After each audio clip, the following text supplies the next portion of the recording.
the choir of St George's Chapel, Windsor, sang Wesley's Thou Wilt Keep Him in Perfect Peace, when in June 1972 they laid to rest Britain's last surviving King Emperor. Although for the last 35 years or so of his life, he was a stranger to these shores. In December 1936, Edward VIII did the unthinkable and chose to abdicate from his throne and give up all his responsibilities for love. Now titled the Duke of Windsor, he left the castle under cover of darkness on a road that was to lead to exile. Ever since, the private details of what really occurred then and afterwards have been guarded here in Windsor Castle. Now, with access to literally thousands of documents preserved in the Royal Archives, high up in the Round Tower, we will discover the real facts behind that fateful moment in history. Apart from a set of coins, the odd souvenir mug and a few other memorabilia, such as this bookplate in the Royal Library at Windsor, there is little to show of the reign that should have been. I've often wondered about the appalling shock my great-uncle and namesake, His Majesty King Edward VIII, inflicted upon his family when he abdicated his throne to marry Wallis Simpson 60 years ago. Even today there are those who cannot forgive him or her for that. Rarely this century has any story become surrounded by so much myth and legend, engendered such deep emotions, and made or broken so many reputations. Which is why I want to discover what really happened during the many years the Duke and Duchess of Windsor lived alone in exile.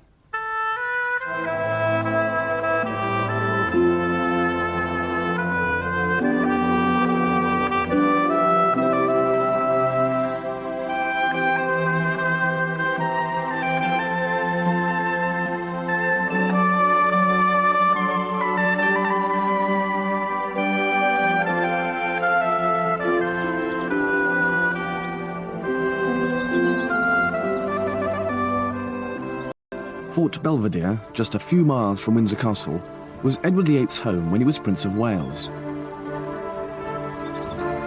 Much of the drama surrounding the uncrowned king's fateful decision took place here.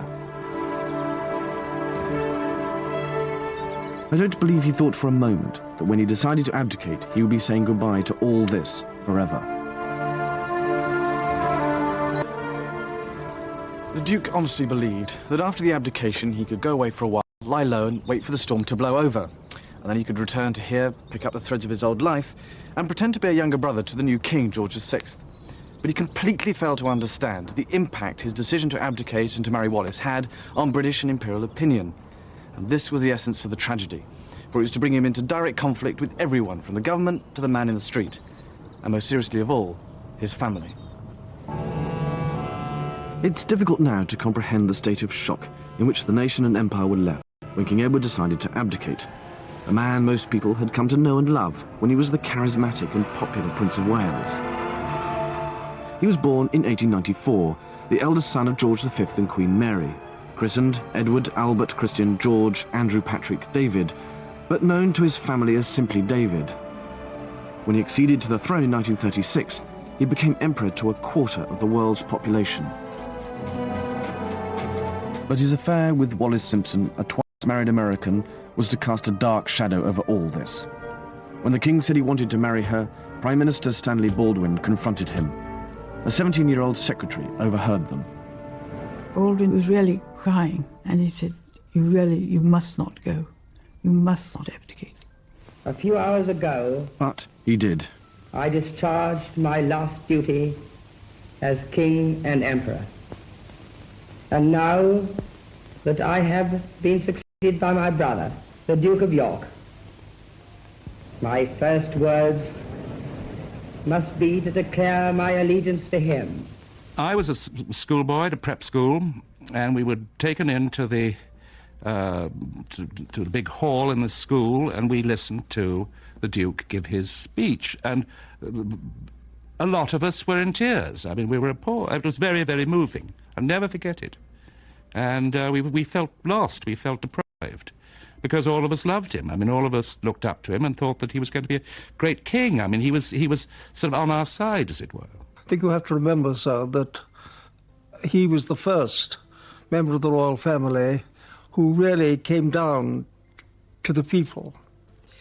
And England couldn't believe that their beloved monarch was leaving them.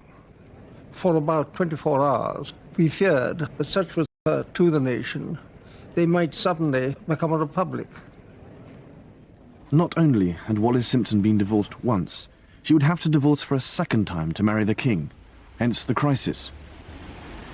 I think it's quite difficult to understand now how powerfully people felt about that kind of thing, because so many more people were divorced and emerged at the end of the war married to somebody else. We never really blamed him. We blamed her for everything. The whole thing rather stank to us, you see. And of course, divorce wasn't so common as it is now, but she had 2 husbands before, which we thought was quite enough. Wallis Simpson certainly inspired strong feelings. Intense loathing, sir. Loathing that I very much fear she could have been murdered. She was supposed to be the femme fatale. Who knows how Wallis must have felt? She'd been handed out of the country just days before the abdication. She too was now in exile, staying with friends in the south of France, surrounded by the world's press. Wallis is often depicted as hard, ambitious and grasping. There were other much worse descriptions flying around as well. But at one point she must have realised what was going to happen, what she might be responsible for, and she tried to stop Edward. In a statement to the press just 4 days before the abdication, she stated her readiness to withdraw forthwith from the unhappy situation. She was distraught when the king telephoned her with the news of his decision. We all know that she was terribly upset and that she cried on the telephone because he told her that I'm leaving now. I've told them that I'm abdicating. And that's when it was an utter shock to her because she did not expect it. She started to cry and she said, "Oh no, please don't do it. You fool, you fool." Nor was the abdication to have a greater tragic consequence than for the royal family. The children had developed a close bond through mutual support because their parents had always been remote and aloof from them. The true story of what really happened is here in the Library and Royal Archives at Windsor. Private letters, memos, telegrams, financial papers. They tell a story of sorrow and anger, romance and tragedy, and much personal pain, not only to the Duke, but also to the family he was leaving behind. Although they were stunned by the abdication, they showed genuine sympathy for the Duke. The Duchess of York, soon to become the new Queen, wrote, "We are all overcome with misery, and can only pray that you will find happiness in your new life." And from his cousin, Princess Marie-Louise, "It is impossible to express what I feel for you in this hour of such momentous decision. Goodbye, David, my dear cousin, and beloved sovereign." His aunt, the Countess of Athlone, wrote, "Now that you are leaving us all, I want you to know how profoundly I grieve and how miserable I am for you. Your decision leads you at long last out of all this tragedy to that happiness which you've been seeking and never finding these many years." That the high and mighty Prince Albert, Frederick, Arthur, George... But such private sympathies were suppressed. By the grace of It God... was totally impossible for people to react in any other way than they did. They all took this strong establishment view. What he did was unforgivable, whatever that may mean, except it does mean quite a lot. A major, visible dereliction of duty. I think as simple as that. To many, it was also a betrayal of trust. The officials of the royal household in particular felt disillusioned. Their first concern was to protect the monarchy.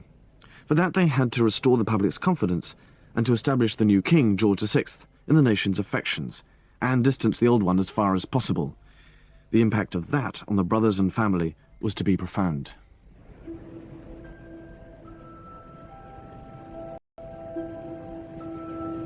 Immediately after the abdication, the Duke headed for Austria.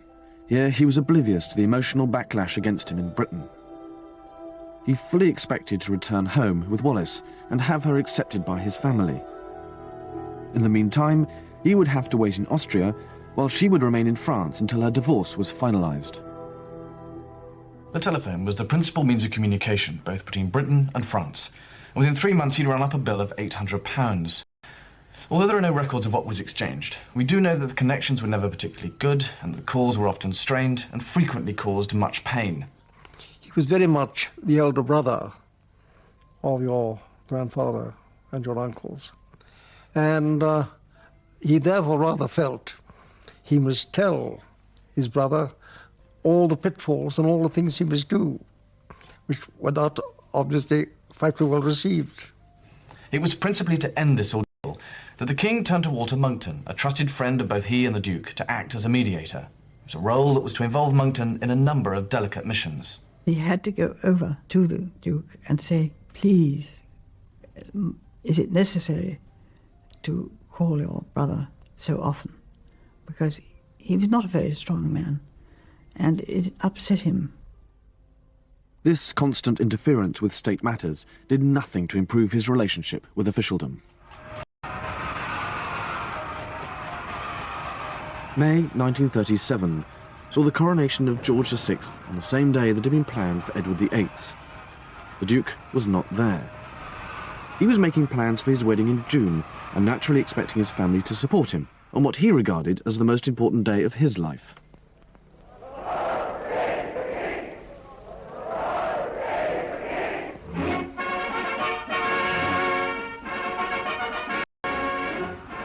In France, head over heels in love, he was blind to the emotions that were still running high. It was decided after much pressure from Lord Wigram, the King's acting Her Royal Highness. With a great deal of anxiety, I said, I very much fear, sir, that His Majesty has not been pleased to grant the title of Royal Highness to the Duchess of Windsor. It came to His Royal Highness as a shock from the blue. It completely shattered him. And although he was not a man ever to show his emotions greatly, he then, much to my embarrassment and distress, burst into tears on my shoulder. And all he said was, well, Dudley, you'll always consider she's worthy of it, won't you? The legal position probably was that she was entitled to it. But the view was that she certainly shouldn't get it, nor did she. And I think that was obviously something he minded very much. And there was worse to come. Not a single member of the royal family attended the wedding. I don't think that any of his close family had an intention of going there. I think he must have been deeply disappointed. I think there's no doubt that he hoped they would come, either all, which was perhaps not unreasonable, or at least some, which he certainly thought was reasonable, and they didn't. The King wrote him a long and painful letter. I can't treat this as just a private family matter, however much I want to. I'm afraid it will not be possible for any of the family to come out to your wedding. I simply hate having to tell you this, but you must realize that in spite of the affection which there still is towards you personally, the vast majority of the people of this country are undoubtedly as strongly as ever opposed to a marriage which caused a King of England to renounce the throne. Be regarded as condoning all that's happened, and would be harmful to the monarchy. This is a matter where I can't act like a private person, and I've had to get advice from ministers. My parents never talked about it. My mother was very buttoned up and reticent about that kind of thing. If I ever, so to speak, heard them say anything about it, they always stopped when I appeared. And I think that was very much a family view at the time. The excuse of potential damage to the monarchy was the official line. King George, in trying to balance the family's private feelings with a public attitude they were being advised to adopt, had unwittingly started a war.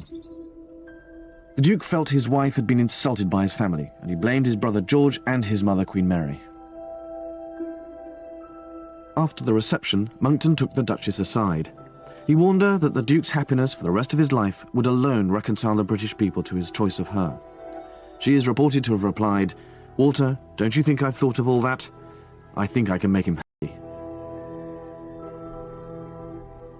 He deep of his life that he could not give up. She had a tremendous sense of humour, and she had a lot of energy, and she kept things going, and it was enormous fun around her. The Duke had found in the Duchess of Windsor his mother, his nurse, and his wife all at once. But he behaved like an adolescent. I have to tell you, I honestly think she really made his world. Made his world. He loved her. He told me that she was the only person that really, truly was fond of me and took care of me and loved me. That's how he fell in love with her, he told me. Because he said he never had much love in his life as a young man. I'm sure he would have been a different man if he'd had a lot of love from his mother and father. gave me a present which I think you would like to see. The interesting thing about it is what's written inside. It says, "For dear David, from his affectionate parents," and it's got G-R-I and M. Yes, not exactly very personal. Can you imagine that? A birthday present to his son. And his father calls himself Rex Imperator. The final straw came with the unveiling of this tomb to the Duke's father in March 1939. Just a year earlier, the Duke had written to his mother, Queen Mary, I hope that when the statue is finished and formally unveiled and handed over to St. George's, that contrary to the practice of avoiding all mention of anything that could recall one to the public mind, an exception will be made in this case, and you will let it be known publicly that I have shared with you the privilege of giving the memorial. It was actually dedicated in the presence of the King and Queen, Queen Mary, and other members of the royal family. Even though he had paid half the cost, the Duke wasn't even told the ceremony was taking place. He was furious. I greatly regret that it should have taken so sacred an occasion to disclose so much that is unpleasant, and to destroy the last vestige of feeling I had left for you all as a family. The incident was a culmination of all these events and actions, plus rapidly deteriorating communications, intransigence, perceived slights, and most significantly, long and painful months of negotiation over a financial settlement. As with many a family, it was money that caused the real trouble. The initial agreement was that the Duke would receive £25,000 a year from Parliament, worth 20 times that in today's terms, and he agreed to sell Balmoral and Sandringham, which he owned, to his brother. In the event, Parliament refused to pay up. Then it was discovered that the Duke actually had £1 million in the bank, worth 20 million today. And finally, they couldn't agree a fair value for the royal estates. The result was a wrangle out of his own resources, half of which would come from the sale of Balmoral and Sandringham. The whole sorry escapade left a nasty taste in the mouth. The new king was forced to borrow to keep the estates, because he had not inherited the traditional income of a Prince of Wales. The financial impact on the royal family's private resources was disastrous. Money that would normally have been inherited by a new king disappeared with the Duke of Windsor, and King George started with virtually empty coffers. The Duke's inability to understand his brother's position, public opinion, and the fact that you can't have two kings in one country made conflict almost inevitable. All these factors and events combined to produce one of the major elements of the tragedy, the breakdown of relations between the Duke and his family. They inevitably blamed Wallis, who became even more despised, which made it all the more difficult for the Duke to return. Yet, he continued to remain optimistic, especially about his prospects for a job. To those who knew the Duke well, the issue of a job was uppermost in his mind from the moment he left the country. Exactly as Monckton had feared, boredom and alienation were to become the Duke's worst enemies. The novelty of being married was short-lived, and soon he was craving for company, for political conversation and mental stimulus. It should have been in everyone's interest to keep him occupied, or at least well-advised, but nothing happened. Undoubtedly, there was nervousness, since during the short time he was king, he had acquired a very bad reputation. The red boxes that contained the state and confidential papers were often found unlocked and papers littered around his study, which gave rise to rumours that he, or at least Wallis, was a security risk. So when no job was offered, the Duke took the initiative himself. In October 1937, he accepted an invitation from Hitler to visit Germany. If you have been the Prince of Wales and Edward VIII, you're a little bit apt to think, even though you've abdicated, that you still have that kind of power. He did believe that if he saw Hitler face to face, that he would prevent him from making war. Next, it was not going to be possible for Duchess of Windsor ever to experience a state visit. On the other hand, this invitation we had allowed her to experience that.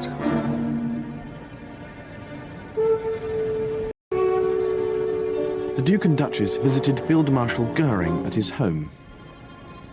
When we were touring the whole house with the Feld Marshal, we came to his study, and behind his desk was a marquetry map of Europe, with the whole of Europe in one kind of brown, and Great Britain into a lighter greeny kind of brown, the innuendo, and turned round to the Felt Marshal and said, that is impertinent. Finally, the Duke and Duchess went to meet Hitler. When we arrived, to the Duke's surprise, Hitler refused to talk to him direct in German, because, of course, the Duke was fluent in it. He took great pains to put to Hitler all the arguments, which were very many, that war couldn't pay. And we were only there, I remember, so for half an hour, and he left with great distress. He failed. It was an ideal opportunity for his enemies to declare him pro-Nazi, and the image of the Duke waving his arm in the air in what looked suspiciously like a Nazi salute was to stick with him. The press has said that Hitler told the Duke of Windsor that in certain eventualities he would place him back on the British throne. Now, that is completely untrue. Had even that been said, such was His Royal Highness's devotion and loyalty to his brother, I knowing his character as I did, he would have walked out straight away in rage. It was one of those press inaccuracies that, alas, did both he and the Duchess great harm. So, I mean, do you believe that the Duke collaborated in any way or sympathised with the Nazis? No, sir. He was a very, very loyal British subject. But the visit showed a serious lack of judgment and did nothing to help his cause back home.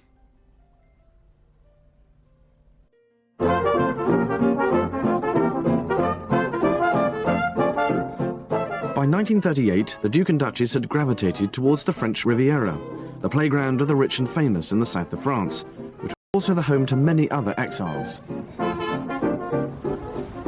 It was here that the Duke and Duchess acquired their first home, La Croix, on the Cap d'Antibes. What a stunning place it must have been, with its glorious setting with a fabulous view. And here they spent much of their life, entertaining and being entertained, until this idyll was rudely interrupted by the outbreak of the Second World War. The Duke was caught unawares, still wanting to believe that war was avoidable and indeed unlikely. After an absence of nearly 3 years, the Duke of Windsor is back in England. His Royal Highness crossed from France with the Duchess in a destroyer, landing at Portsmouth, where they were welcomed by the Commander-in-Chief before leaving for this house in Sussex. War brought two positive outcomes. He was allowed to return to Britain, and he was given a job. Was back in Paris with a British military mission, where his contacts might be valuable in helping to ascertain France's military capacity and intentions. He began enthusiastically, but it became obvious to him that his reports were not read, and he felt there was a campaign against him. He tried to get back to England to complain, and wrote to Monckton, "The recent exposure of a network of intrigue against me makes my position here both impossible and intolerable. The nature of this latest campaign of outrage against me is so virulent that I wish to seek both yours and Winston's advice before seeing the King." To Churchill, now in the War Cabinet, he complained bitterly of fresh evidence of my brother's continued effort to humiliate me. But Churchill took a surprisingly tough line, no doubt fed up with his constant selfish complaining. Having voluntarily resigned the finest throne in the world, and having been for so many years Prince of Wales and afterwards King Emperor, it would be natural to treat all minor questions of ceremony and procedure as entirely beneath your interest and your dignity. At a time like this, when everybody is being ordered about, and millions of men are taken from their homes to fight, it may be for long years, and many others ruined, it is especially necessary to be dependent in one spirit against extreme misfortunes. Frustrated once again, the Duke became disinterested and disheartened. News of this reached Berlin, their interest aroused by loose talk at the Windsors' dinner parties. In May 1940, Germany invaded France and advanced on Paris.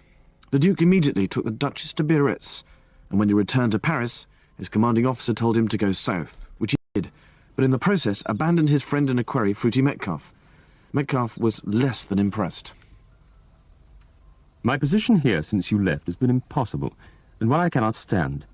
I have not had one word from you, sir, and so can only surmise that you intend to stay where you now are.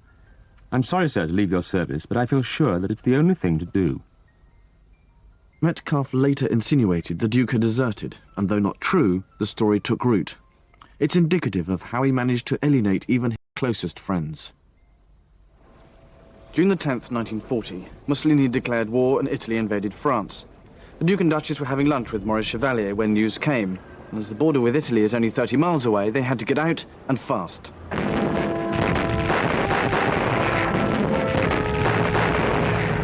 France was in chaos. Paris was abandoned and the Germans were racing south towards Bordeaux.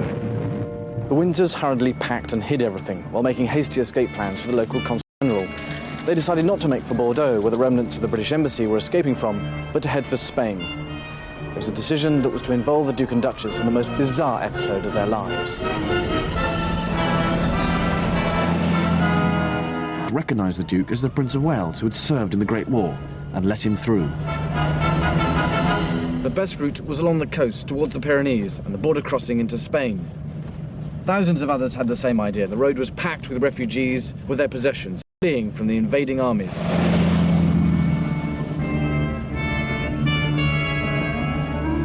Making for neutral Spain was a risk.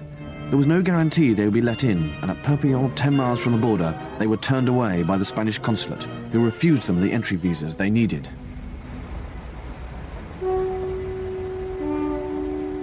All transport was at a standstill, so there could be no going back. The Duke sent off telegrams to the British ambassador in Madrid and the Spanish ambassador in Bordeaux, who were friends of his, and at last permission to cross the frontier was granted. At the border there was even more chaos. The Duke said it was absolutely terrible. All these people with little pieces of paper in their hands were running up and saying, if I don't get across the border, I'm going to be killed. And I said, well, sir, didn't it occur to you that, now you and the Duchess were not going to be killed, but these people were? He said, why? I was the King of England. After 4 days on the road, the Duke and Duchess arrived in Madrid and, with relief, made for an old haunt, the Ritz. But now in a fascist regime, they immediately became the focus of political intrigue. Nosotros con Hitler teníamos relaciones difíciles. We had a difficult relationship with Hitler because he was a difficult man. But we always wanted our relationship with Germany to be a good one. For us, of course, Germany represented an important barrier against the Russians, which was the principal reason for our friendship with the Germans.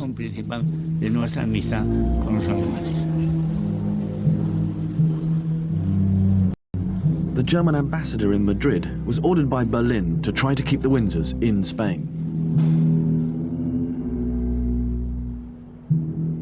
They were constantly watched by the German Secret Service based opposite the Ritz at the Palace Hotel.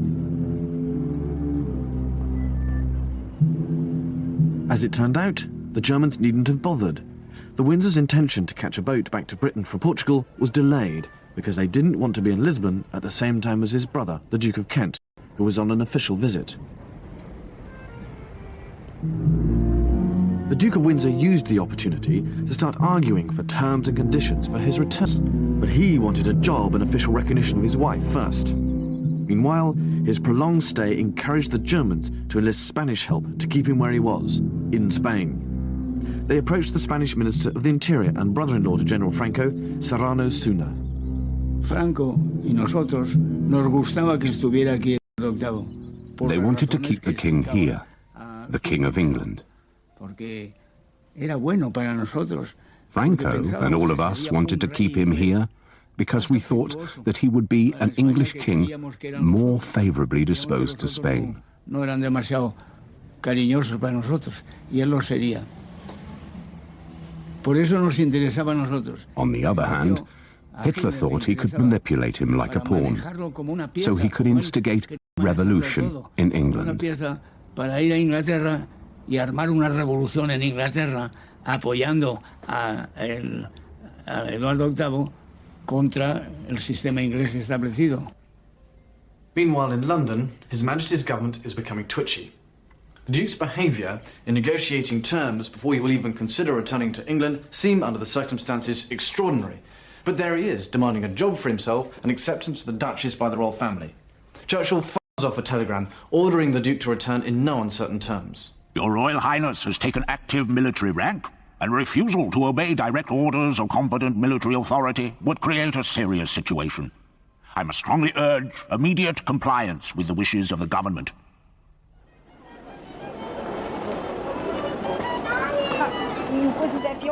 The Duke did not receive the telegram then, because he was already on his way to Lisbon.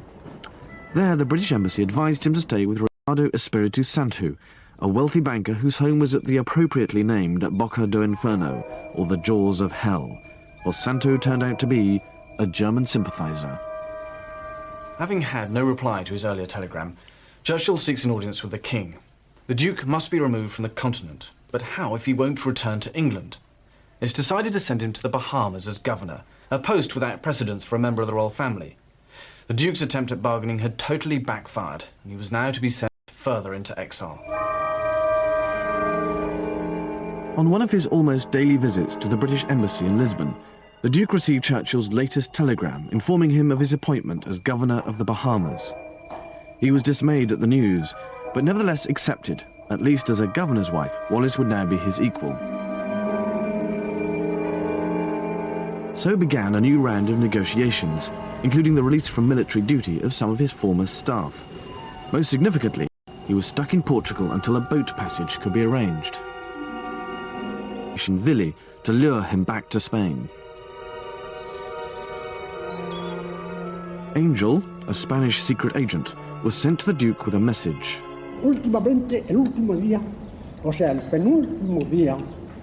I took a letter for him which was given to me by the Minister of the Government, Mr. Serrano Sunier. He didn't tell me who the letter was from or what it was about, but from the envelope and everything I knew, it was from Franco. The Nazis told me to tell him that when the war was over, we would make him King of England, and we would put the crown on his head and the swastika on his car. When I told him, the Duke laughed a lot.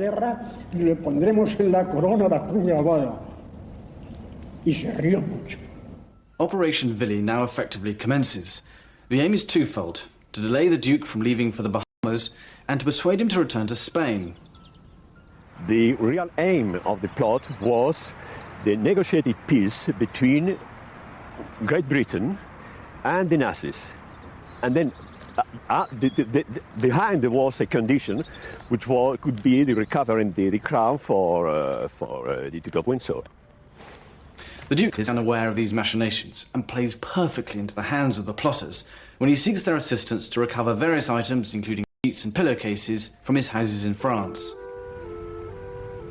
With Europe engulfed in war, the Windsors' preoccupation was bed linen for Government House in the Bahamas.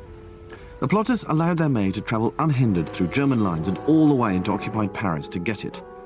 But at the Windsors' home at 24 Boulevard Suchet, she was picked up by two overcoat-clad men who held her there and stopped her from catching the return train. The plan was to force the Windsors to postpone their departure. Meanwhile, the Duke and Duchess entertained in Lisbon while they waited for their bed linen and a boat. They were now surrounded by spies, reporting any hint of disloyalty, such as a claim that the Duke said that if the Germans bombed London, the British would capitulate. The Duke still found time, though, to play some golf, even presenting a trophy at the Estoril Golf Club. Meanwhile, the Duke's negotiations with London continue. Churchill telegrams, I regret there can be no question of releasing men from the army to act as servants to your Royal Highness. Such a step would be viewed with general disapprobation in times like these, and I should ill-serve your Royal Highness by countenancing it. So from all the evidence, it appears the Duke was naive and impressionable. Much of the negotiation was absurd in content and smacks of extraordinary selfishness. Now, it's quite possible the Duchess was behind much of it, not out for revenge, but out of an absurd sense of loyalty, persuading him not to be pushed around by remarkably petty issues. Walter Monckton advised Churchill to soften his line and allow one man to be released from the army to join the Duke's staff. But seemingly trivial arguments over staff hid much greater concerns in London. The breaking of German military codes within the first year of the war gave Britain an unexpected but highly delicate intelligence advantage. On the one hand, they knew exactly what was going on in Spain and Portugal. On the other, the government couldn't act in any way that might reveal their knowledge to the Germans. The crunch came when the Duke wrote that it would be more diplomatic to sail on August the 8th instead of August the 1st. This causes real panic here, because it's clear the German plot is working.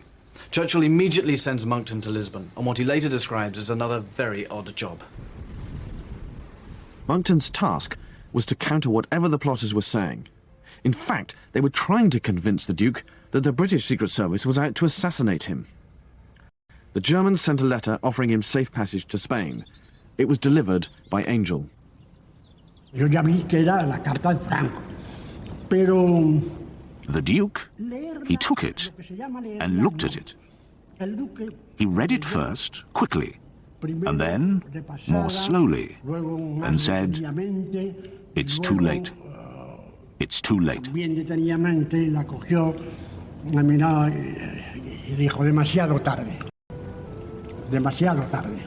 In a last desperate bid, the plotters tried new tactics.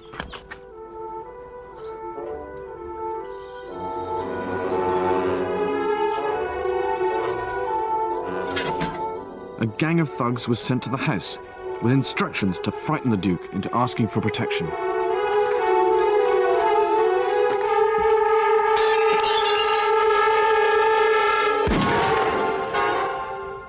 He did persuade the Duke in the end, but it was very hard. He had to almost walk up the steps to the ship to get him on. He thought of every excuse, and couldn't he come back and do some work in England? Couldn't he? To just be something to help the war effort. And my father had to say no. At 6:40 on the evening of August 1st, the SS Excalibur sailed from Lisbon, with the Duke and Duchess of Windsor safely on board and en route to the Bahamas at last. There is no doubt that in London the picture created by all the intercepted messages between Germany, Spain and Portugal must have been deeply worrying. On their evidence alone, it would be easy to brand the Duke a traitor, if you disregard the fact that they were written to cooperate with the Spanish and the Germans. Of necessity, when it was strictly necessary, not of his own free will. He thought, like many English, that the war was lost. And for the sake of England, he maybe was looking for a negotiated peace with the Germans. I think he never tried to cooperate with the Nazis, and of course he never tried to become the British Pétain. The Duke had been badly treated in England by his friends and family, and by everybody, because they couldn't understand him. He was a man who said to me that for him there was only one thing in the world. For him, life began and ended in England.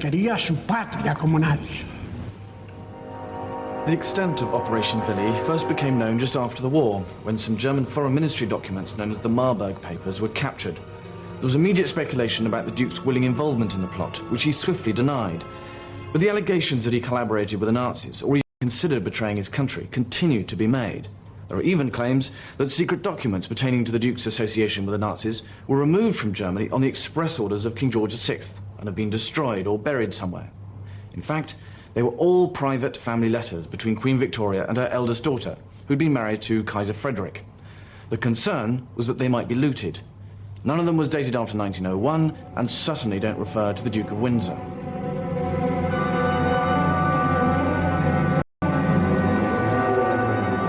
The Duke may have been awkward, selfish and intransigent to deal with. He may also have been loose-tongued and in favour of appeasement. But there is no evidence that he would have ever betrayed his country or agreed to be a puppet king. Such accusations were only directly levelled at him after he had died, when he could no longer defend himself. Being sent to the Bahamas for the Duke was like Napoleon being sent to St. Helena. It was, for him, the equivalent of being sent into exile.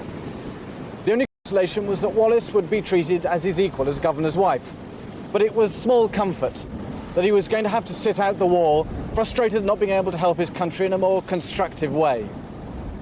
All along, he must have dreamt of returning to Britain.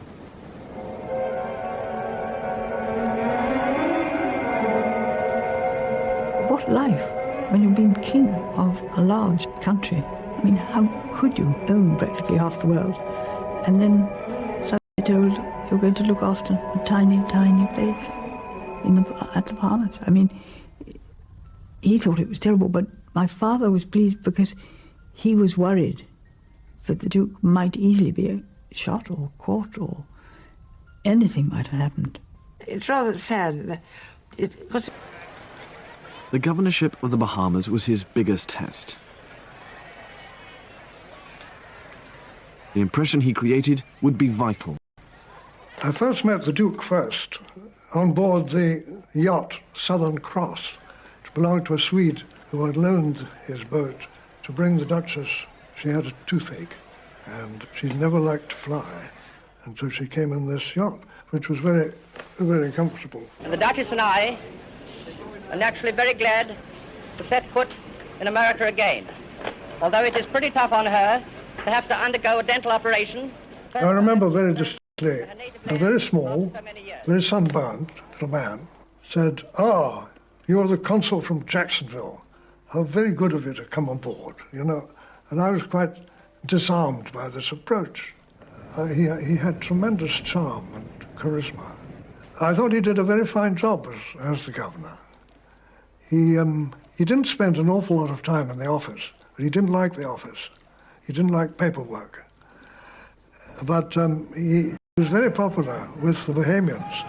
I mean, obviously the big question is, if he did well as the governor of the Bahamas, why was it that he didn't get a job after that? I don't know. I think it was difficulty about Wallis, really. She just didn't fit in somehow.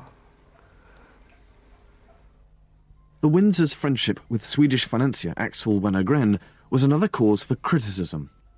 Suspected as pro-Nazi, he was blacklisted by the American and British governments, although the accusation was unproven. And then there was another major setback. He had an appalling accident, let's face it, in the Bahamas, when this very visible murder of a very known citizen was there, and that can't have been easy to handle, and possibly wasn't well handled. The Duke's reputation as governor was almost destroyed by the lurid murder of Sir Harry Oakes, who was found battered to death in July 1943. The Duke made the mistake of summoning help from the Miami police, who bungled their investigation so badly that no murderer was ever convicted. I think that was a minus mark, not a plus mark.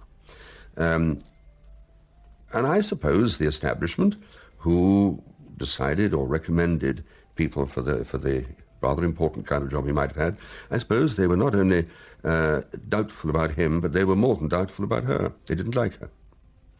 They didn't fancy an American voice as one of the voices of this country. The 20,000-ton American troopship Argentina, as I saw her anchored in Plymouth Sound, within sight of the shores of Britain. Aboard her were the Duke and Duchess of Windsor on their way at home. In answer to a question I put to him, the Duke said, "I'm coming back to England in the early part of October." At the first opportunity, once the war had ended, the Duke resigned his post and made his way via America back to Europe. His dream was probably to return here to his beloved Port Belvedere, his former home and the place where many of the crisis meetings prior to the abdication took place. But this dream, along with his hopes of a job and acceptance of his wife by his family, were to be dashed. The Duke has made it plain that the present move to Paris has nothing permanent about it. He is set on bringing his wife to his homeland and to a home of their own. The Duke's expectations remained wildly over-optimistic. In reality, he was never to see Fort Belvedere again. And it was to be a few more difficult years before he became resigned to the inevitable, that he was not to be given a job, that his wife would never be accepted by his family, and that he would not be allowed to live in Britain permanently. In the end, he accepted that he was an exile. As it turned out, once they became reconciled to this fact, the Duke and Duchess set about creating a lifestyle and image that was to make them one of the most alluring icons of the 20th century.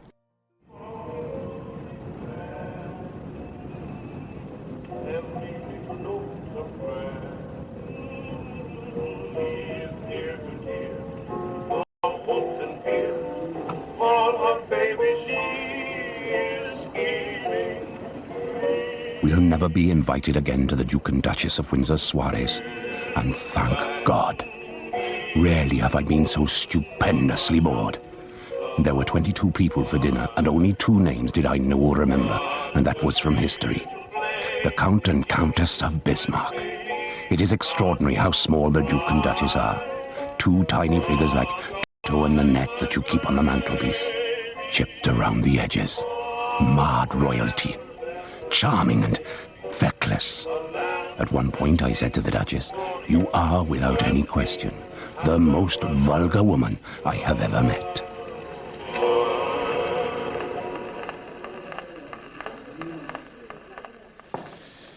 Richard Burton wrote that in his diary after an evening here in 1968. But in spite of it, he and Elizabeth Taylor came again several times. Well, few ever declined.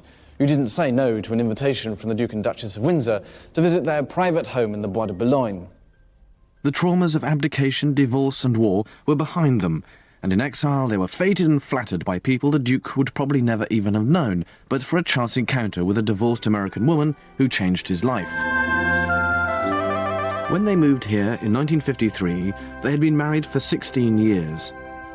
The Duke was no longer engaged in a feud with his family, who he felt had insulted his wife, or in the political intrigue of trying to prevent their exile. That was all in the past. The wartime German occupation was a fading memory when they signed the lease with the city of Paris. My grandfather, King George VI, who had literally been catapulted onto the throne when Edward gave up his crown, had reigned and then died at a tragically early age. He was only 57.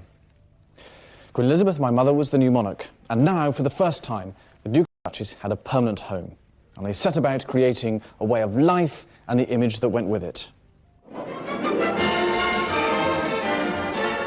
The Duke and Duchess became the leading lights of what could be called the International Café Society, an endless round of social events, entertaining and being entertained.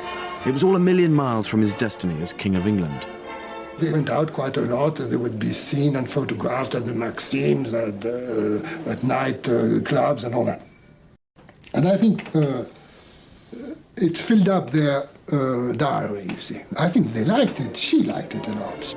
He created this whole mythical kingdom. He designed the uniforms for all the waiters and the footmen, and on a gala night they were in red outside with the flaming torches. On less formal occasions they were in tails, and everything was arranged around him. Elsa Maxwell used to come and play the piano here quite often, Cole Porter, people like that. But it was a very gay evening, always. Our party was always a success. And that was her life, entertaining. That's Queen Mary, the Duke's mother, and she called him David, as did all his family and friends. And it's fascinating to find the portrait in such a prominent position, given the fairly turbulent nature of their relationship after his abdication. It's difficult to judge whom she blamed more, Wallis for so utterly bewitching David, or David for abandoning his responsibilities and duties for something so transient as love. And as long as she lived, Queen Mary could never understand or forgive that. The villa, meticulously restored by Mohammed Al Fayed, reveals something of what Wallis and David wanted in their new life. There is also much to impress upon the visitor, exactly whose house it was. Throughout, there are constant reminders of his life as Prince of Wales, and even his short spell as king. But they are merely glimpses of a world he gave up in order to marry Wallis. There is no shortage of these, rather good photos of his wife. It may be hard to appreciate in this day and age just what an appalling shock she was to the court and the British establishment 60 years ago. It wasn't because she was American, and it certainly wasn't because she was a married woman having a serious affair with David. Over the years, he'd had relationships with married ladies, and in those days that was understood and accepted so long as it didn't get out. No, it was frankly because Wallis was a divorced woman, and divorced women were just not accepted in society, let alone in Palestine. And she would have to divorce for a second time in order to marry the king. But when Edward was determined to marry her, there was no alternative. He would have to step down. Poor Wallis. She was hounded out of the country, despised and blamed for the abdication. The effect on the country was massive shock and a sense of betrayal for which they never forgave him. His frustration at not being allowed to return to Britain and his inability to understand that his wife could not be accepted by his family led to a bitter feud, most especially with his brother. But by the time they came to live here in Paris, all that was in the past, though the emotional scars carried by everybody involved were still very tender. There obviously was opposition to him being given a job, which probably would have been out of the country, almost certainly, either as a roving ambassador or as a governor or whatever it might have been like that. Any of those things might have worked. And I suppose they do rather go together. Because, of course, here, in this country, he would have, I imagine, have been very much in the position of a private citizen, even if a highly connected one, with a very visible past. The Duke would often say to me, "Joanne, you have no idea of what I gave up." I really didn't. Until one time there was a big celebration of something, and I suddenly realized he gave up all of that, plus the money, the jewels. You know, it's like I made my decision, and I love her, and I've settled for this kind of a life. And it was a relaxed life in the villa in the Bois de Boulogne. They were by now in their late 50s, a surprisingly active couple who entertained vigorously, so the mornings were generally quiet. The Duke would wake late and have breakfast in bed, read the newspapers, and his valet Sydney would tell him the weather and temperature. For Wallis, the morning ritual tended to start slightly earlier. She loved her bath and bathroom, and she spent a great deal of time in here. She would never emerge from her suite before 11 o'clock, by which time she would look immaculate. The Duke, on the other hand, hated baths, and had his covered up by a heavy piece of mahogany. He much preferred the more American habit of showering, and had this one built specially. The Duke, as a noted leader of fashion, would consider very carefully his dress and what to be seen in. Everyone was delighted to follow his lead. He was born to perfect taste, and his collaboration with his tailors was historic and very, very important. He hated extra pomp and solemnity. Most men would be wearing top hats today if he hadn't abolished them. He brought a lot of color into fashion, a lot of mixed patterns, which are now classic. For the Duchess, clothing represented a chance to show her obsession with style. It was an endless pursuit that made her the ultimate fashion model. Oh dear, look at who's here, look at the... She became a kind of icon because she set a fashion, and her taste was very, very remarkable.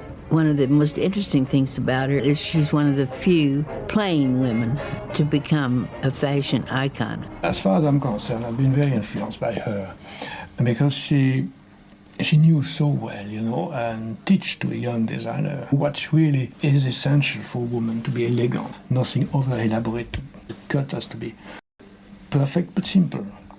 The Duchess, especially in the earlier period of when she was very well known, had a breathless quality about her way of dressing. People was waiting to see what she was going to wear. Her entrance was really part of the evening. Quand je la coiffais, quand même, elle faisait, je peux dire, les liftings, oui. When I did her hair while she was having, can I say, a facelift, she was obsessed with seeing how she appeared, even if she had just had a facelift. She immediately thought about having something done again, some small touches like that on the right, on the left. She was obsessed by what she wanted to represent. That was her great obsession. C'était sa grande obsession. I used to say to her sometime, why don't you take up some charitable work here in Paris like you used to do in the Bahamas? She said, Sydney, I was locked up on that island for 5 years, and there were no in German, as you know, nowhere to go. Now I left, I come to Paris where I was first started, and I am going to enjoy myself. And that's just what she did. She entertained the hairdressers, the beauty parlors, and the couturier. The search for style was pursued with an almost manic zeal. No fashion show was truly complete without the attendance of the Duchess. With all the important decisions safely behind them, the Duchess might spend the morning dealing with the staff and perhaps working on the menu for a forthcoming party, while the Duke got down to his paperwork, usually in here. He opened the mail, did the checks, checked the accounts. And he wrote letters, social and business ones. But he no longer wrote with anger and frustration as he had done in the first years of his exile. And so the day would pass.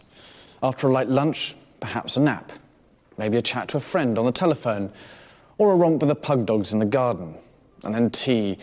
The Duke drank a lot of tea, and she often scolded him for letting it go cold in the cup. And slowly, the evening would approach. And I used to look at her coming down those stairs. She looked like a 16-year-old girl.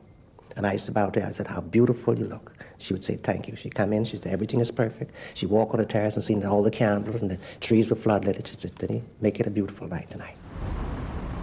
In everything they did, there was an extraordinary attention to detail, a clever mixture of British tradition with American... Always very agreeable light, no bad face. You started courting to the Duke of Windsor and the Duchess. You had a drink, a quarter of an hour, 20 minutes, not more, with Sydney, with a beautiful red coat they brought him from Bahamas, and tiny, tiny appetizer, and champagne, and what you want for drink. But not more than a quarter of an hour, 20 minutes. And then on to the dinner, because the Duchess said, the dinner can't wait for the guests have got to wait for the dinner. If you want good food. Believe it or not, they wore evening dress for dinner every night, whether there were guests coming or not. The Duke, who was always first to be ready, would be waiting for Wallis to offer his arm and escort her to the dining room. Often, she was late, but he always remained just here, waiting. Sometimes it looked as if she might never come, and after a while, a servant would bring a chair, and he would sit, smoke a cigarette, and weep. When they tired of Paris, they travelled in style. Their faces were in all the papers, the very embodiment of the international jet set. Biarritz, Antibes, Palm Beach, the Côte d'Azur, glamorous royals in movie-star settings. In fact, anywhere but Britain. After a while, there was nothing really much for them to do, except that they couldn't go to England. I didn't want to go to England. And it was probably a better idea that they didn't go to England. And where else to come? But I'd met a lot of sort of cafe society people who came over to Paris and who dined with them, and then they would return, and everybody gave dinner parties for them, and then the circle grew larger and larger, and that's why they started coming over in June.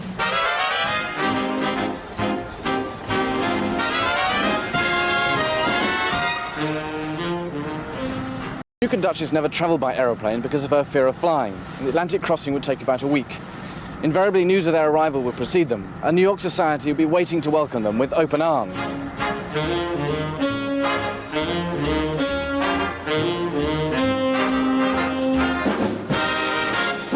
Even in those days, New York was a city of skyscrapers. It was a hustling, noisy place. So just what exactly was the attraction for the Duke and Duchess? Why did they make this annual pilgrimage? Did they feel they had something in common with all those emigrants who'd flocked to the New World? And if so, why didn't they stay? Or was it something else? Before they arrived, everybody knew that they were coming. And they brought a great deal of energy with them. For instance, in the shops, everybody wanted to decorate. Both the Duke and the Duchess were very sensitive to what was beautiful, well arranged, well presented.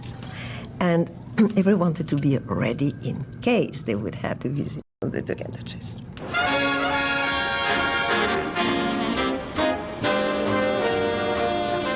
The Waldorf Towers was ideally located for what the Duke and Duchess wanted. Here in the heart of Manhattan, they had easy access to the fashion shows, the shopping, and the parties. Everybody was happy, and then the telephone started ringing and never stopped ringing.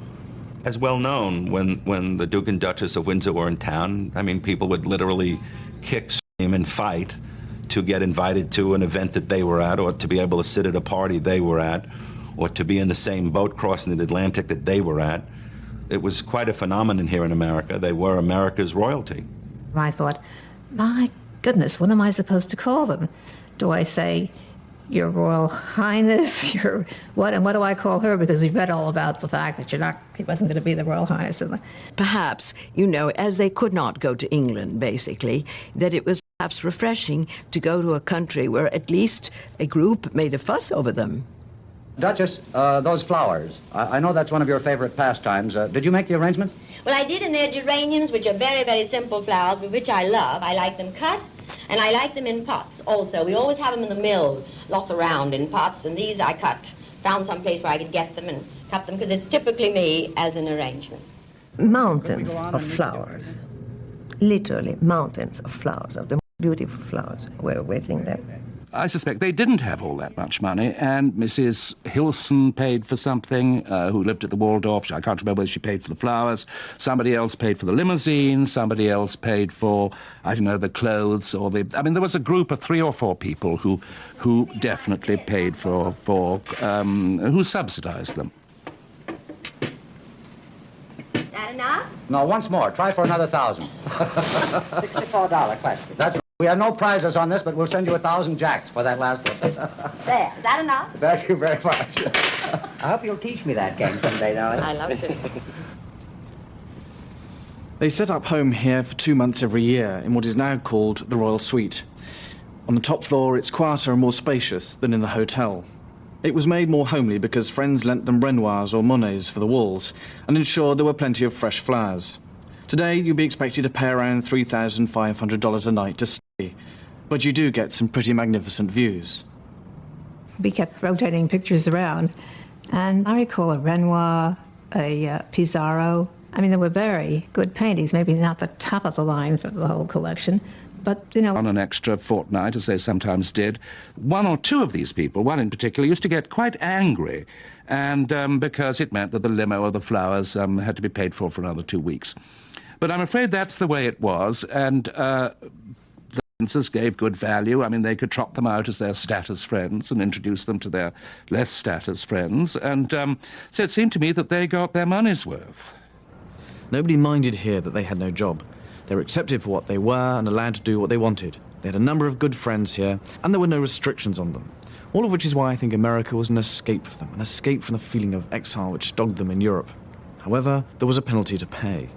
They would have to mix with people that they may not naturally have chosen to be with. They constantly had to be the leaders of style and fashion, and it was an incessant round of socialising. There was a couple, Bob and Ethel Scull, who had a fleet of cabs. And I'll never forget a dinner given by some nice, rich friends of the Windsors who used to look after them a bit. And we were all there on time, and the Windsors were announced, and we all got up except for Mrs. Scull, who sank back into an armchair. And when the Duke and Duchess came round to be introduced, she held out her hand to be kissed by the Duke, who, being extraordinarily well-mannered, took it and kissed it. But the Duchess hissed so that we could all hear the cheek of that bitch. Both the Duke and Duchess preferred small dinners. Their great pleasure was 6 for dinner. The Duchess wanted to keep the dinner very informal and relaxed. To start, they would have a cold soup or consommé, and then it would be this wonderful sea bass with cucumbers in a very light cream sauce, or a roasted chicken with herbs. Then to end, we would have the rum and resin ice cream, which was the Duke of Windsor favorite. His Royal Highness was not really always so keen about going out. The Duchess liked to go out, to see people whom she knew, whom they knew. Also, she always thought about entertaining the Duke. And she was afraid that if he would stay home too much, too often, he would possibly get a little melancholy. And once he was on his way, he was happy, but to get him on his way was not always what he had wished. The Duke had this habit of talking German, and I don't know whether it was after... It used to be towards the end of dinner, and he would suddenly turn on some nice lady occasionally and start talking in German, which didn't go down too well, and he would start saying, but this is meine Muttersprache, he'd say, my mother tongue. He came to life at these. He liked sort of cafe society life. I mean, New York being the capital of cafe society, I mean, that she flourished. I mean, she came into her own in New York, whereas she didn't so much in Paris, I feel. And she had a ball, I don't think he did. The Duke was devoted to the Duchess, but not to all her friends, especially when stories appeared in the gossip columns about her liaison with a notorious socialite, Jimmy Donahue. He's somebody who degraded people, and I think that he liked the idea of having an affair with the Duchess. It was a feather in his cap. I don't think it was a very passionate affair, but I think that somehow he got her absolutely trapped. She was fascinated by him. And also what she liked in New York was going out on the town. He liked to go out on the town. So, I mean, they would spend... What she needed was a companion to go to nightclubs and to sit around in old Morocco, wherever it was. And he was perfect for that. And he was very funny. I think that at some periods, life became so dull that she really needed somebody who was going to amuse her. And Jimmy Donahue was extremely amusing, as very often very gay and outwardly gay men are. I mean, for instance, I remember one time when somebody asked Jimmy Donahue what the Duchess was like in bed, and he said my idea was like going to bed with a very old sailor. A much publicised show of affection brought the affair to an end. The Duke, on the other hand, had an affair of a very different kind, with money. The Duke most afternoons would come up at 4 o'clock, and he and Nate would discuss his investments and his portfolio. And I don't know whether I should say this or not, but it was $10 million, which is not what a king has to live on. There was a lot of discussion about their getting everything for free, and they didn't pay here and they didn't pay there. But Nate checked with the Waldorf, and they said he paid weekly, right on time, never tried to get anything for nothing. One evening, the Duke approached my husband and says, "Now, Monsieur Masson, you have to explain to me why my checks are not cashed." And Charles says, "Yes, my wife kept your checks." And the Duke paused for a while and said, "Well, they have to be deposited." So Charles says, "Is it a royal command?" And the Duke said, "Yes, it is." Wallis adored jewels. She was very knowledgeable about them, and during the 36 years of their marriage, the Duke must have spent hundreds of thousands of pounds buying them for her. Some came from here, Harry Winston's place on Fifth Avenue. From this house, they preferred the fabulous. In fact, their first purchase was a pair of yellow pear-shaped diamonds. They were approximately 45 carats each, and they were mounted as clips. And when the Duchess received these diamonds, one wonders if she might have said the same thing when she first saw the Duke. And I have worn them twice, and they have caused a sensation. The Duke was brought up with this. He was used to women wearing this kind of thing. He took it as just second nature. And I imagine that he wished his wife to have that. Wallis became associated with jewellery more than probably any other woman this century. On one occasion, she asked Winstons to make up a necklace from a priceless collection of jewels purchased in India from a Maharani. These were among the most spectacular probably ever conceived, with 700 or 800 carats of beautiful emeralds, rose diamonds, which are old cut diamonds. And Mr. Winston took these and created necklaces out of them, which the Duchess of Windsor fell in love with. Well, the first time she wore them at a ball in Paris, one of the Maharanis said, "What's the big deal? I used to wear those on my ankles." And it was right after this party, in fact, I would imagine before she got in the car, the Duchess of Windsor took these off her neck and never put them back on again, refused to wear them. New York seemed to suit the Duchess's interests far more than the Duke. However, for him, the real attraction of America was the opportunity to get business tips on his investments and the sport. But for that, he had to leave the city.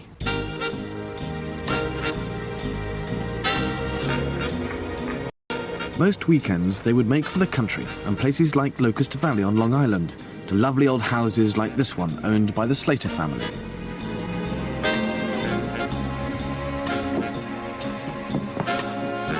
There are still lots of reminders of their stays here in what was the Duke's guest bedroom, and there's a feeling of informality and peace in his house.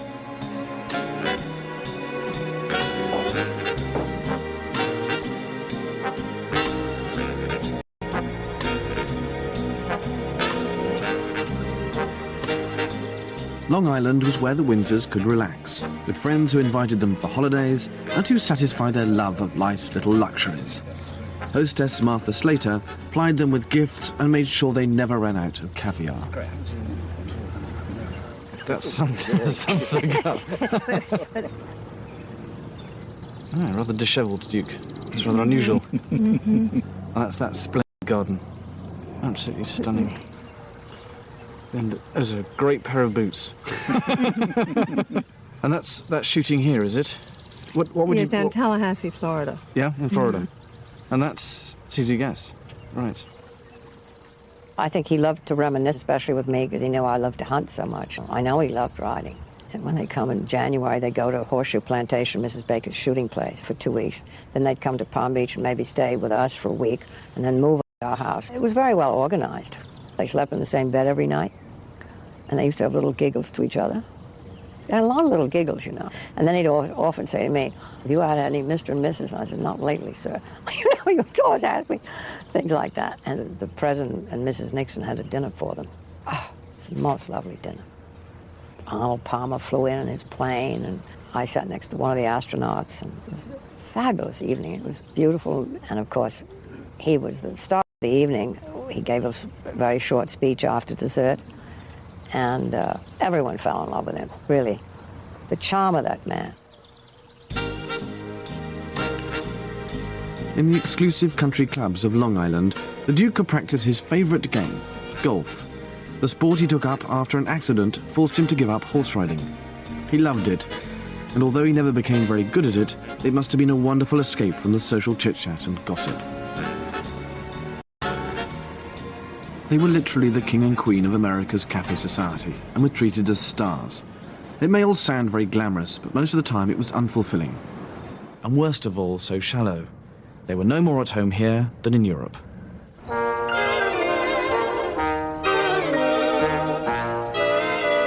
The Windsors ended up living in France, principally because they were offered tax-free status.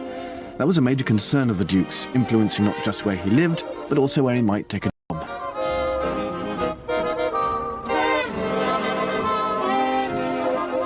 Le Creuet, in the south of France, was their initial home.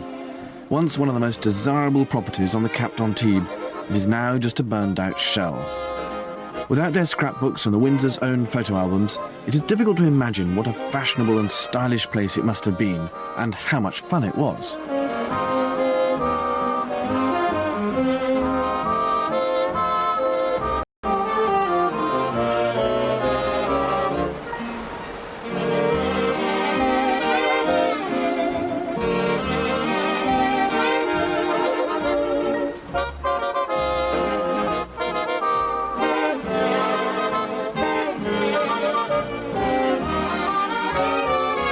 But the Riviera lost its appeal after the war, and by the 1950s the Windsors were firmly established in Paris.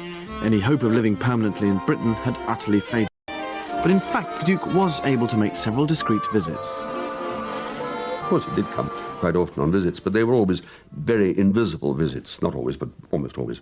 Sometimes there would be a picture of him going to Marlborough House to see Queen Mary, but they were not very publicised visits, not as they would be now. There is one home that most closely resembles the life he left behind in Britain. Mill, the only property the Windsors ever bought. Friday, Saturday, Sunday, we used to go to Old Mill House. They couldn't have many people for dinner there. It was only about 12. But their Sunday lunch, there was always be 24 people. Just remembering how elaborate the tea service was in the mill, with maids dressed all in green and white, bearing those organdy cloths so there wouldn't be a crease in them. And then going through, I really mean a high tea. I mean, it could have been dinner. As a matter of fact, in the mill, after this enormous display, the Duke would look at his watch and he'd say, "All right, 5 o'clock, time for cocktails." And there was a little room that led out of the main salon, and the Duke would get behind the bar. None of the servants were allowed in, and he loved to play bartender. The secretary called up, wanted to know what kind of a drink they wanted, so it'd be on the tray when they arrived. And whether it was a short dress or a long dress, and always very considerate, so you didn't feel out of place. After lunch on the terrace, they would all play canasta, and the Duke quite often didn't want to play, and he'd take me and go down the hill and across a little stream into his sort of sanctum, which was an old barn, and we would go gardening. I'd push the wheelbarrow.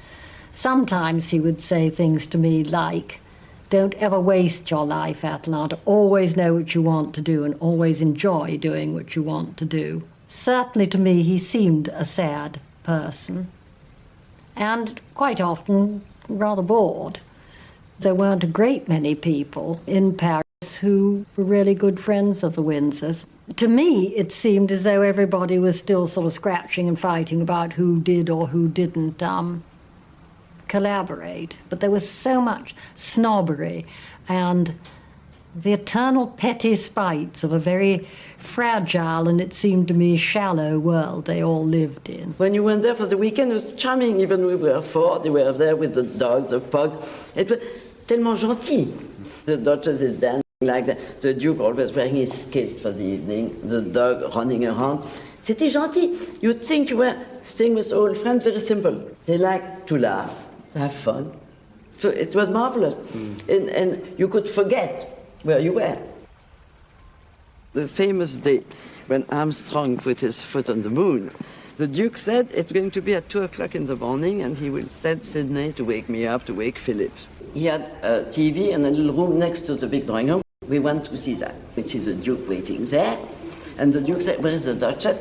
And George said, the Duchess doesn't want to come with no makeup or what. She didn't come.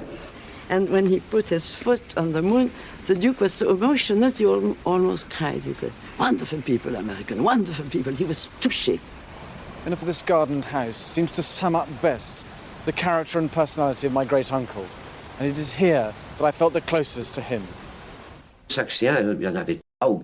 Each dog, well, there were 3 or 4 of them, Sydney or George carried plates, and the Duke took the plate and put it on the ground for each dog on a little mat. And the one that was supposed to go there wanted to go there. The one that he wanted to go there wanted to go there, and the Duke was furious. I believe he had a baguette in his hand, and together with that he'd say, no, you go there, you go there, and you go there. And I said to myself, my God, when I think that he was the King of England with all this colonial empire, and then suddenly to see him fighting with all his dogs, made me dreadfully sad. You see what I mean? That made me unhappy for the Duke's life, and for all he represented. They were their children. That's all that they had. And they adored his dogs, especially His Royal Highness. He always had dogs.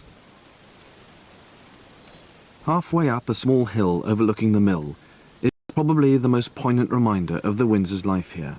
A small collection of gravestones to their beloved pug dogs. The Duke and Duchess had no children. In fact, she was unable to. So with the contents of the house sold, the gardens a shadow of their former selves, this is their only legacy.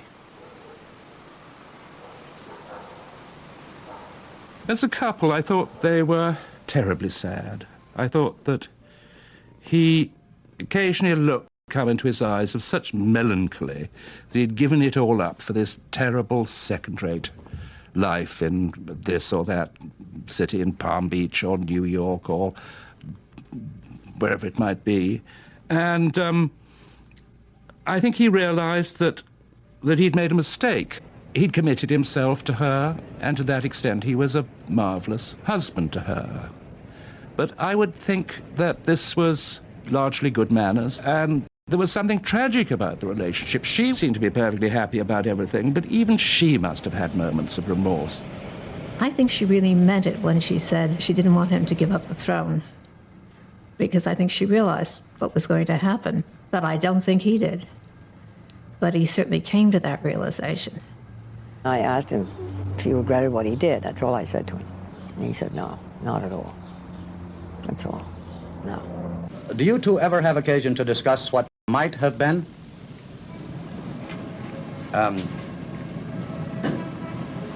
Mr. Murray, I think you must be referring to the events of 1900, the crucial events in my life and mine since that time. Well, now the answer is most emphatically no. We both feel that there is no more wasteful or foolish or frustrating exercise than trying to penetrate the fiction of what might have been.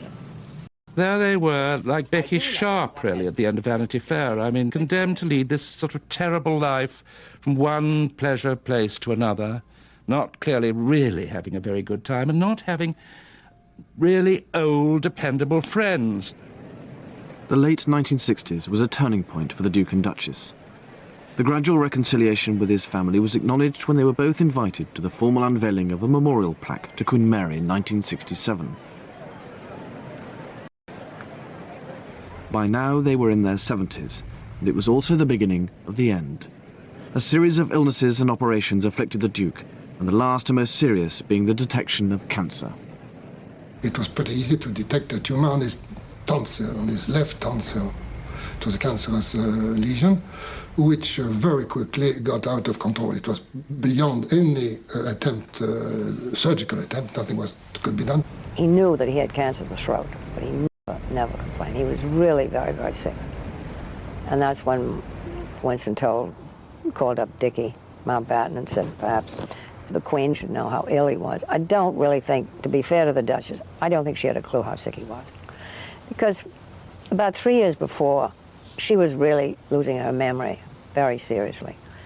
And the Duke talked to Winston and I about it, and he didn't want anybody to know. She was very feeble, and maybe this affected her memory. He was devastated at the thought, always thought, what will happen if I should disappear first? He knew that she would be very vulnerable and that there would be a lot of vultures around. In 1972, Queen Elizabeth was due to make her first state visit to France. The British ambassador, Sir Christopher Soames, was desperate that nothing should go wrong. He contacted Dr. Tain. Sir Christopher explained that if it happened that the Duke died during the royal visit, of course half of it would have to be cancelled, the Queen would have to go back to Windsor and so on, and they were very worried about this. And I remember Sir Christopher said to me, look here, doctor, the Duke's got to die before or after the visit, but not during. What can I do, sir? Despite his illness, the Duke was determined to receive the Queen at the villa. Elaborate preparations had to be made. Our first idea was to invite Her Majesty to come to see her uncle in his bed, but the Duke said, no, this is not convenient. So we set the IV drip, and the tube was coming out of his shirt at the back there. Where I am here, you see, and the flask containing the serum was hidden behind that curtain here. And it worked well. You couldn't see a thing when you walked. But then the unexpected thing happened.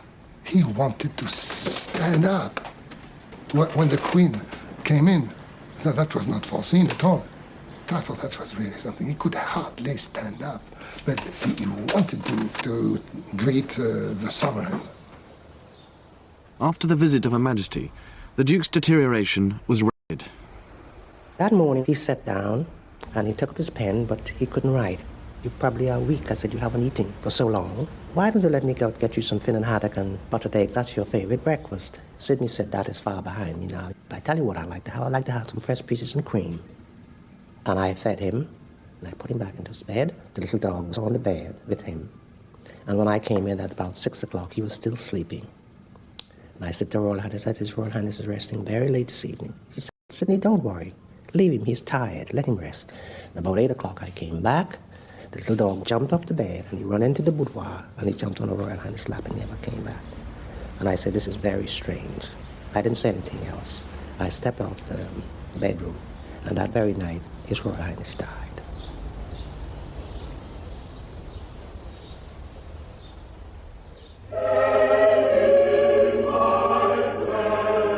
His funeral took place in St. George's Chapel, Windsor, in June 1972. He was 77. The ceremony acknowledged him as a former king and was conducted amidst an atmosphere of reconciliation and forgiveness. In death, as in life, the Duke of Windsor was a man of contradictions.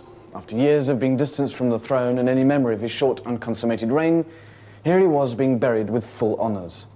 As a young man, he had become an immensely popular Prince of Wales, by going out amongst the people like no other member of the royal family had done before. Yet, just as they needed him most, on the point of becoming king, he walked out on them. He was the pinnacle of society, yet he openly defied the social mores of the day.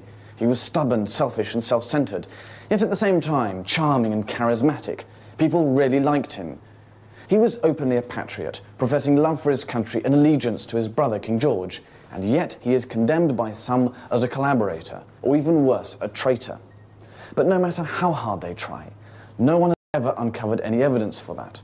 So, deprived of proof, they maintain that there has been, and whatever you may believe, we are all left with the question, is it possible, from all that we know about the Duke's life, that he would have seriously considered betraying his country. I honestly believe not. And the final contradiction is that in marriage he had split his family and his country. In grief, he united them. For the first time, the royal family gathered with Wallis, Duchess of Windsor. When the Duke actually died, she was awfully shocked. There was a tremendous change in her life.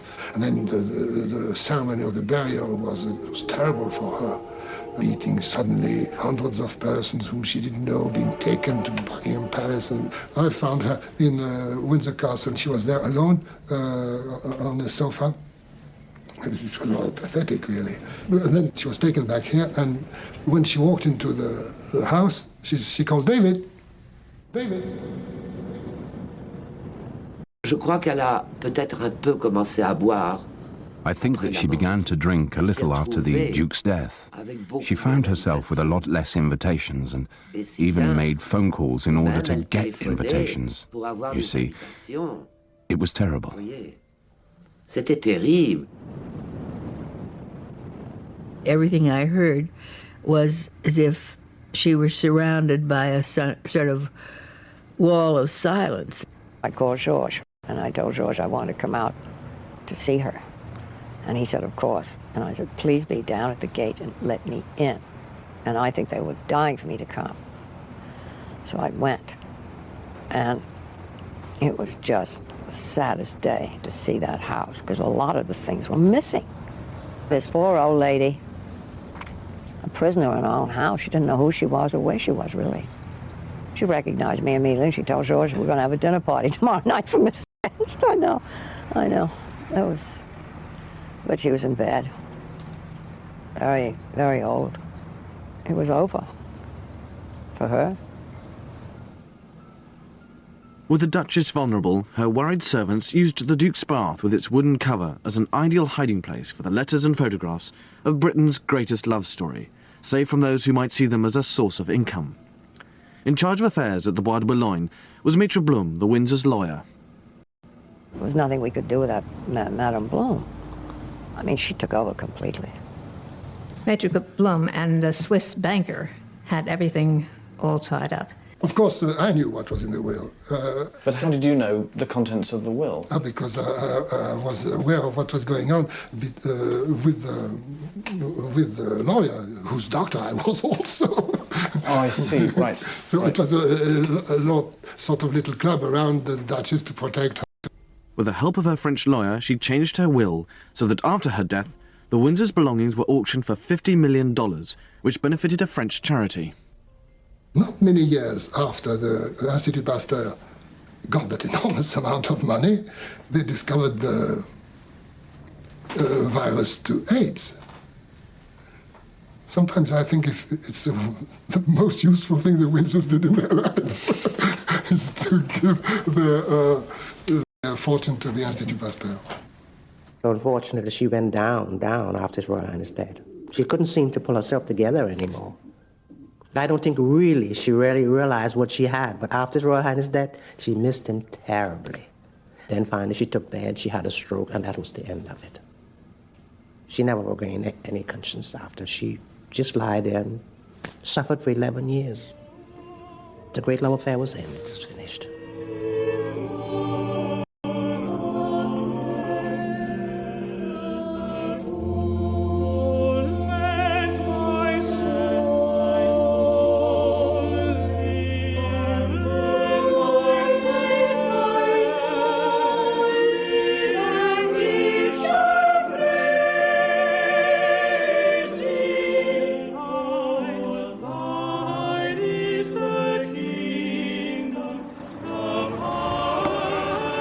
The story comes full circle.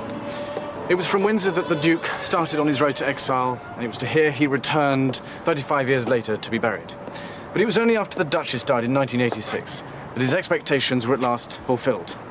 For down there, in the shadow of Queen Victoria's and Prince Albert's mausoleum, the Duke and Duchess of Windsor lie side by side in a quiet corner of England, equals at last in the country he loved, their exile over.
wait for the storm to blow over, and then he could return to here, pick up the threads of his old life, and pretend to be a younger brother to the new king, George VI.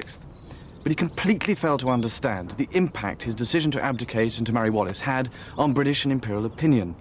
And this was the essence of the tragedy, for it was to bring him into direct conflict with everyone, from the government to the man in the street, and most seriously of all, his family. It's difficult now to comprehend the state of shock in which the nation and empire were left when King Edward decided to abdicate, a man most people had come to know and love when he was the charismatic and popular Prince of Wales. He was born in 1894, the eldest son of George V and Queen Mary, christened Edward, Albert, Christian, George, Andrew, Patrick, David, but known to his family as simply David.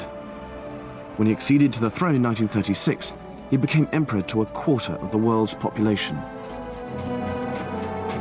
But his affair with Wallis Simpson, a twice-married American, was to cast a dark shadow over all this. When the king said he wanted to marry her, Prime Minister Stanley Baldwin confronted him. A 17-year-old secretary overheard them. Baldwin was really crying, and he said, you must not go. You must not abdicate.